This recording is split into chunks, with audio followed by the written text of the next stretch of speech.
बहुत समय पहले हिमालय की तलहटी में एक छोटा सा गांव था, निशांतपुर। यहाँ के लोग सीधे और सच्चे थे, लेकिन धीरे धीरे वे भौतिक सुखों में डूबने लगे थे। मंदिरों में अब पहले जैसी रौनक नहीं थी, भजन कम हो गया था और व्यापार ज्यादा होने लगा था। इसी गांव में एक साधारण सा बालक था और उसका नाम माधव था। माधव एक अनाथ था, पर उसकी आंखों में सच्चे प्रेम की चमक थी।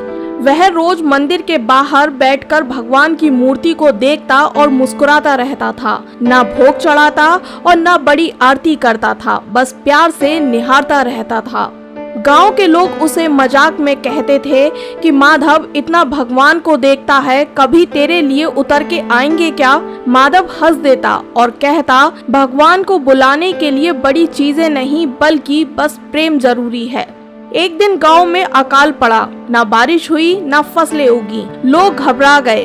गांव के पंडितों ने बड़े बड़े यज्ञ किए, महंगे पूजन कराए, लेकिन कोई परिणाम नहीं निकला। अंत में गांव के मुखिया ने कहा, भगवान तभी प्रसन्न होंगे जब हम 1000 सोने के दीप जलाएंगे।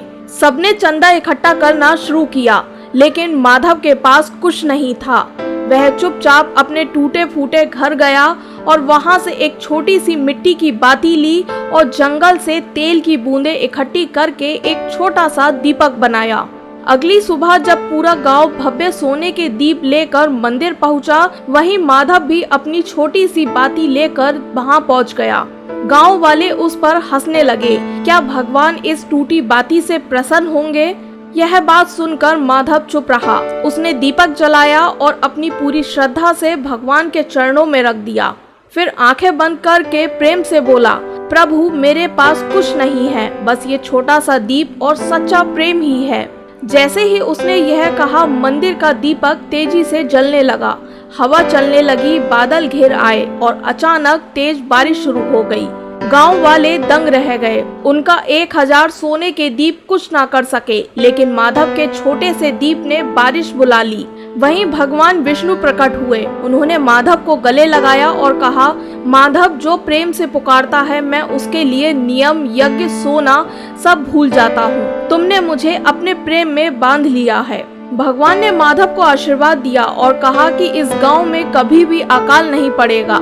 गांव वालों ने भी उस दिन से समझ लिया कि भक्ति दिखावे से नहीं, दिल से होती है।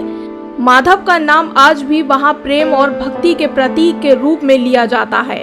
इस कहानी से हमें यही शिक्षा मिलती है कि सच्चा प्रेम भगवान को आकर्षित करता है। बाहरी आडंबर से नहीं, भीतर के भाव से भगवान प्रसन्न होते हैं। भक्ति में अमीरी गरीबी का कोई मोल नहीं होता है, बस दिल का भाव ही सब कुछ होता है। जब इंसान सच्चे प्रेम से पुकारता है तो सृष्टि भी बदल जाती है। ऐसी ही दिलचस्प कहानियां सुनने के लिए हमारे चैनल को लाइक करें, सब्सक्राइब करें, कमेंट करें और शेयर करना ना भूलें।